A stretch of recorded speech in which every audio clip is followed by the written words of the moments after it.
Hi everyone, मेरा नाम दीपक कुमार साहा है। आज से हम लोग सी ट्यूटोरियल की शुरुआत करने जा रहे हैं। आज हम लोग डिस्कस करेंगे इंट्रोडक्शन ऑफ सी और सी देखेंगे सी में क्या क्या है। तो चलिए शुरू करते हैं। तो चलिए पहले हम लोग सी की डिफिनेशन को देख लेते हैं। C is a general purpose high level mid level a compiler based and function और स्ट्रक्चर ओरिएंटेड प्रोग्रामिंग लैंग्वेज।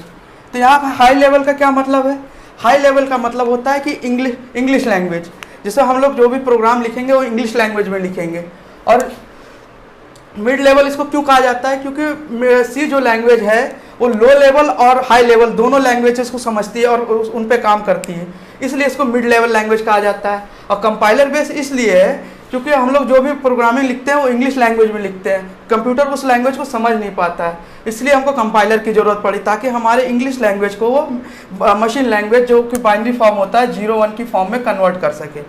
और फंक्शंस क्या होते हैं? फंक्शंस कुछ नहीं होते, छोटे छोटे बेसिकली प्रोग्राम होते हैं। हम लोग कॉम्प्लेक्स प्रोग्रामिंग जब करते हैं तो बहुत से कॉम्प्लेक्स टर्म्स को हम लोग को डिफाइन करना पड़ता है, जिसको हम लोग छोटे छोटे पार्ट्स में डिवाइड करते हैं, छोटे छोटे प्रोग्राम से, उसको हम लोग फंक्शंस कहते हैं।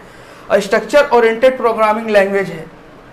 अब देख लेते हैं सी में भी किस टाइप के हम लोग सॉफ्टवेयर डेवलप कर सकते हैं। सी में हम लोग सी में ऑपरेटिंग सिस्टम बना सकते हैं, जैसे कि विंडोज़ हो गया, लाइनस हो गया, यूनिक्स हो गया। एडिटर्स बना सकते हैं जैसे कि नोटपैड, वर्डपैड, MS वर्ड। और ट्रांसलेटर्स भी बना सकते हैं जैसे कि हमारा कंपाइलर और इंटरप्रेटर। आपको जान के हैरानी होगी कि आज तक की जितनी भी लैंग्वेजेस बनी हैं उनके सारे कंपाइलर और इंटरप्रेटर सी पे ही बने हैं। और उसके बाद कॉमर्शियल एप्लीकेशन की बात कर लेते हैं। इसमें हम लोग ATM के प्रोग्राम्स बना सकते हैं। जितने भी ATM के प्रोग्राम्स होते हैं जनरली वो सी पे लिखे जाते हैं क्योंकि सी की एग्जीक्यूशन पावर बहुत तेज़ होती है। पार्किंग प्रोग्राम बना सकते हैं।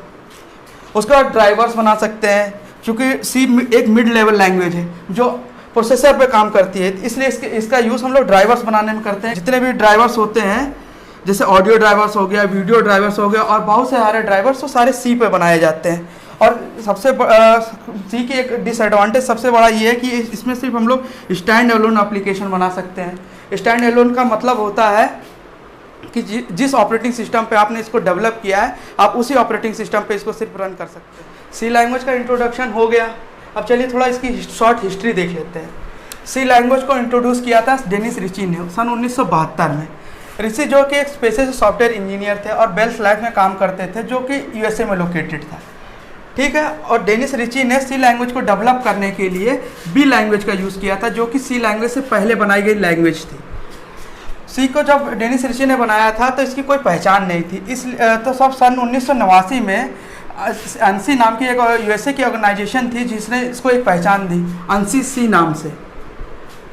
सी language is called machine independent programming language. अब इसका क्या मतलब है? सी एक मशीन इंडिपेंडेंट प्रोग्रामिंग लैंग्वेज है क्योंकि सी का ज़्यादातर यूज़ हार्डवेयर को कंट्रोल करने में किया जाता है, इसलिए सी के प्रोग्राम्स बनाए जाते हैं।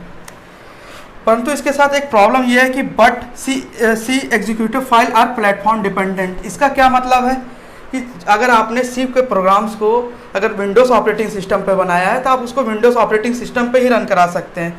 सी के द्वारा हम लोग सिर्फ स्टैंड एलोन एप्लीकेशन ही डेवलप कर सकते हैं। सी की हिस्ट्री के बाद कुछ टेक्निकल टर्म्स देख लेते हैं कि जैसे प्रोग्राम क्या होता है, सॉफ्टवेयर क्या होता है, लैंग्वेज क्या होती है। तो सबसे पहला क्वेश्चन आता है व्हाट इज़ प्रोग्राम। प्रोग्राम क्या होते हैं? प्रोग्राम बेसिकली कुछ नहीं होते, सेट ऑफ इंस्ट्रक्शंस होते हैं। अब इंस्ट्रक्शंस क्या होते हैं?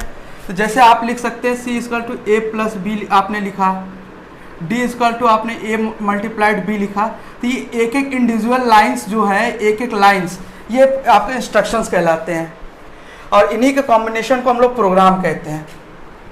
अब अगला क्वेश्चन देखते हैं व्हाट इज़ सॉफ्टवेयर। सॉफ्टवेयर कुछ नहीं होता, set of programs is called software. ये आपने जैसे ये प्रोग्राम पूरा लिखा, इसमें 100 ऑफ लाइंस थी, तो ये पूरा एक प्रोग्राम हो गया। और इसी तरह आपने एक प्रोग्राम और लिखा, ये भी एक प्रोग्राम है जिसमें मान लीजिए आप इसमें भी 100 ऑफ लाइन थी। अब इन दोनों का आप कंबाइंड करेंगे तो ये एक सॉफ्टवेयर बनेगा।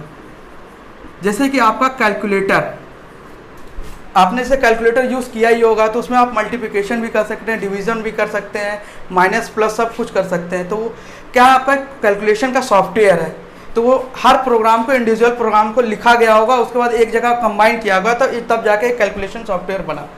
तो अब चलते हैं अगले क्वेश्चन पे। What is language?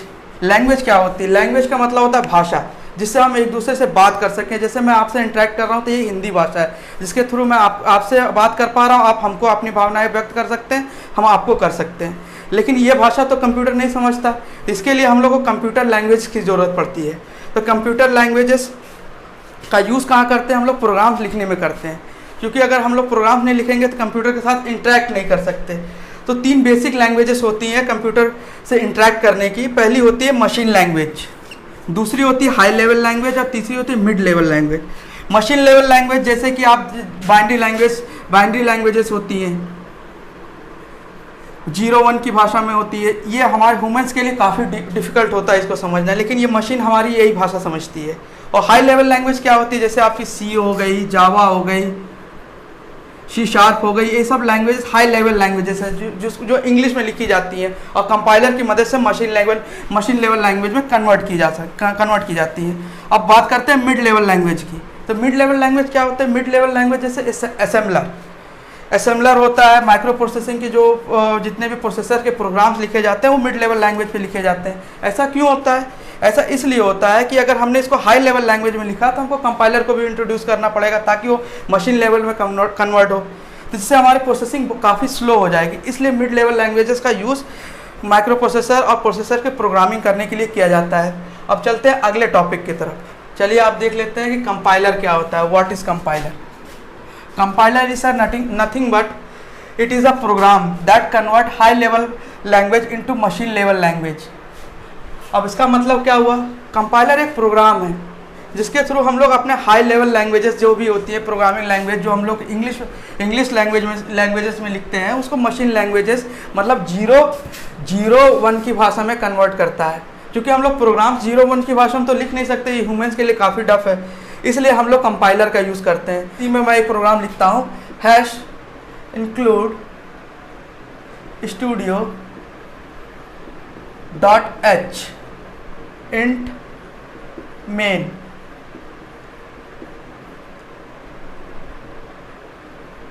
उसके बाद मैंने एक लाइन लिखी printf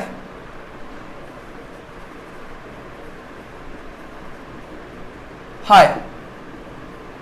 तो ये हमारी सिंपल इंग्लिश लैंग्वेज में है जो हम लोग ह्यूमंस रीड कर सकते हैं और हम लोग समझ सकते हैं, लेकिन कंप्यूटर इस भाषा को नहीं समझता। इस भाषा को तो कंपाइलर की मदद से हम लोग 0-1 की भाषा में कन्वर्ट करते हैं। यही बेसिकली कंपाइलर का मेन काम होता है। और उसके बाद देख लेते हैं इसका कंपाइलर का वर्किंग प्रोसेस क्या होता है। कंपाइलर पूरे के पूरे प्रोग्राम को, ये पूरा जो प्रोग्राम मैंने लिखा है, इस प्रोग्राम को एज अ इनपुट लेगा और इसको 0-1 की भाषा में कन्वर्ट करेगा ताकि मशीन हमारे प्रोग्राम को एग्जीक्यूट कर सके और हमको डिज़ायर आउटपुट मिल सके। चलिए अब हम लोग देख लेते हैं कि कंपाइलर के बाद इंटरप्रेटर क्या होता है। चलिए इंटरप्रेटर देख लेते हैं। इंटरप्रेटर क्या होता है? इंटरप्रेटर बेसिकली कुछ नहीं होता है, जैसे आपका कंपाइलर है वैसे ही इंटरप्रेटर होता है। कंपाइलर भी आपके सोर्स कोड को मशीन कोड में कन्वर्ट करता है और इंटरप्रेटर भी आपके सोर्स कोड को मशीन कोड में कन्वर्ट करता है। बस दोनों बेसिक डिफरेंस ये होता है कि जो आपका कंपाइलर होता है वो पूरा का पूरा प्रोग्राम एक बार में मशीन कोड में कन्वर्ट कर देता है और इंटरप्रेटर क्या करता है? लाइन बाय लाइन कन्वर्ट करता है। वही चीज़ मैंने व्हाइट बोर्ड पे लिखी है, जैसा आप पढ़ सकते हैं। Interpreter also be a translator but it convert source code into a machine code line by line except error lines. Except error lines का मतलब क्या हुआ कि उन लाइन्स को छोड़कर जिसमें एरर्स होती है उनको छोड़ देता है। और मीन्स इसका मतलब हुआ stop translation if find any error in a program lines. वहीं पे वो अपना ट्रांसलेशन स्टॉप कर देता है, या कह सकते हैं कि ट्रांसलेशन टर्मिनेट कर देता है। जहाँ पे जिस लाइन पे उसको एक भी एरर मिल गई तो अपना ट्रांसलेशन वो टर्मिनेट कर देगा।